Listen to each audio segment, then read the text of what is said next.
Good evening, everyone. Thanks for being with us. Our thanks to Alejandro Rojas of MUFON, who was telling us about the upcoming 40th International UFO Symposium coming up August 6th through the 9th.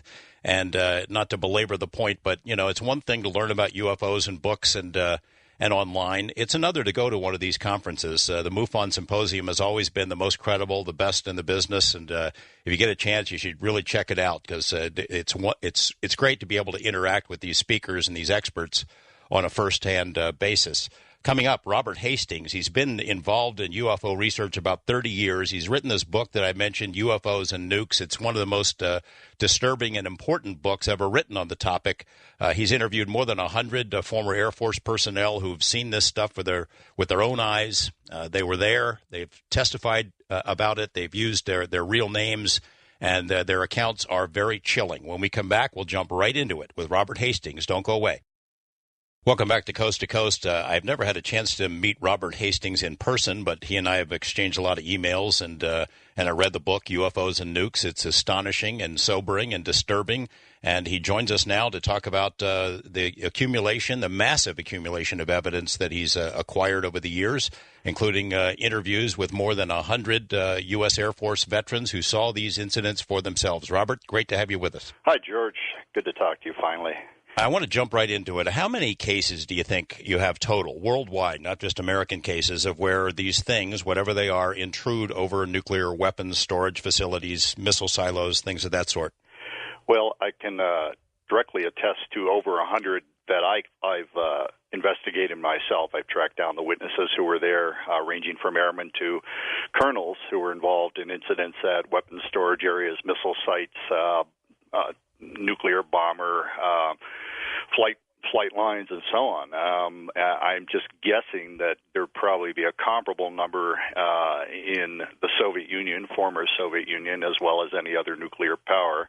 The thing to keep in mind is it's taken me 35 years just to track down 100 people, and the people are fairly reluctant to talk for the most part until I convince them what I'm doing is a research project and not something sensational.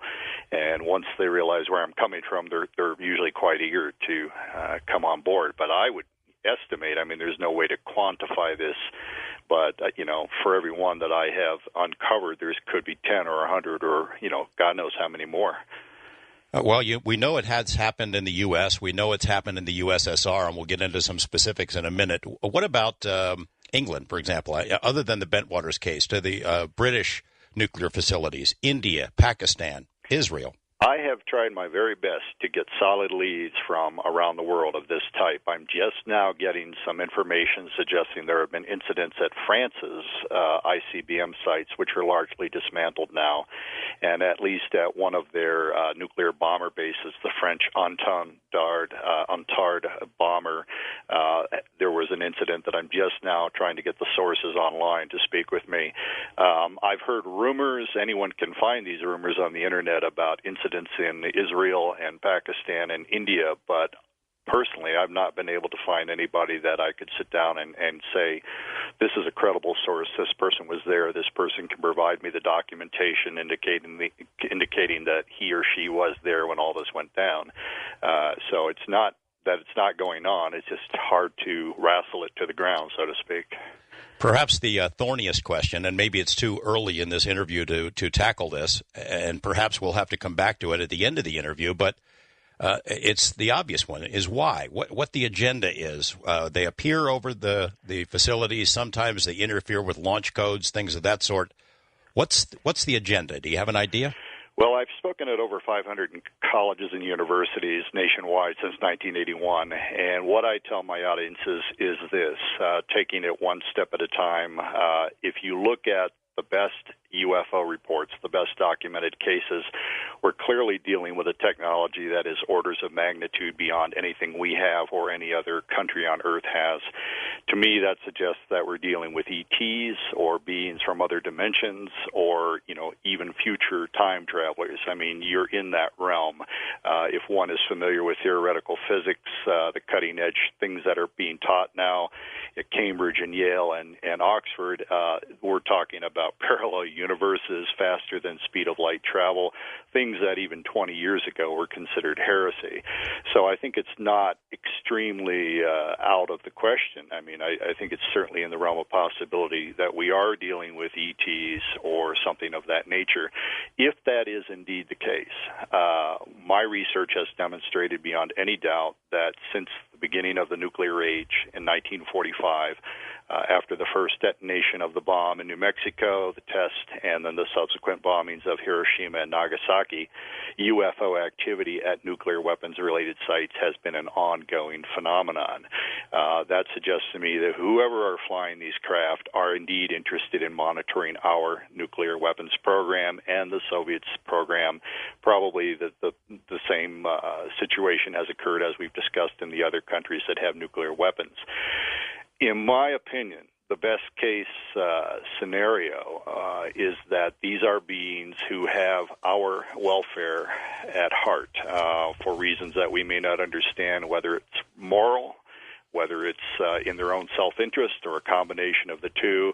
They are attempting to send a signal, to wag a finger, to let the nuclear powers know that they know that we are playing with fire, and they intend to keep monitoring our nuclear weapons, and just to reinforce the point, to occasionally tamper with them. And we can get into some of the specific cases later. But they clearly are engaged in an ongoing surveillance of our nuclear weapons program and, in fact, occasionally tampering with the nukes. That's not even a question at this point if you look at the testimony of the 100 or so persons that I've already interviewed. You know, we'll get into specifics about an incident that occurred in Russia that I had a chance to investigate. It was from back in the early 80s, but the Russian Ministry of Defense folks who evaluated what happened, they felt that it was some sort of a demonstration of the technical mastery that these visitors, whoever they are, have over our most powerful weapon systems, as if to say, these might be the best you've got, but they aren't that impressive to us. I think that's entirely consistent with what my sources have told me, and in fact, that's my working hypothesis that indeed they are saying we can shut down your nukes if we wish, and you really should think twice about even having these things. I think that's the message that's being conveyed. Earlier you said you felt this was disturbing material. I'm inclined to think of it in a more optimistic way.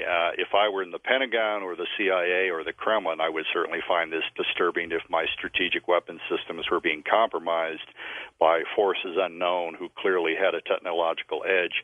However, as Joe Q. Public, just an average U.S. citizen, if indeed these beings are attempting to warn our governments of the perils of having nuclear weapons, then to me that's an entirely positive development, and I hope that some attention is being paid to the signals that I think are being sent behind the scenes. Now, the Pentagon or the Kremlin is not going to really announce to their citizens, we have no control over our nuclear weapons. These guys flying the disc-shaped craft seem to come in at will and tamper with them. You're never going to admit that. I mean, so all of this until, some government or all governments announce that UFOs are real, no one is in an official capacity is ever going to admit that these nuclear weapons-related cases have taken place. And do you buy that that's the possible explanation for the cover-up, for the denial on the part of our government, that they don't want to say that we are not in control of our nuclear weapons? I have always felt that this was a major part of the secrecy, the fact that, since World War II, we've lived in the nuclear age. During the Cold War, we were on the precipice of nuclear annihilation during the Cuban Missile Crisis. For your listeners old enough to remember that, I certainly do. And, there was a period there where constantly we and the Soviets were saber-rattling. Things have slowly emerged. I mentioned them in my book, where the number of near misses, the Cuban Missile Crisis, was only the first, or the best known, rather, but there were several other incidents where we or the Soviets were within minutes of pushing the button, and those stories, horror stories, are just now emerging. So that's the world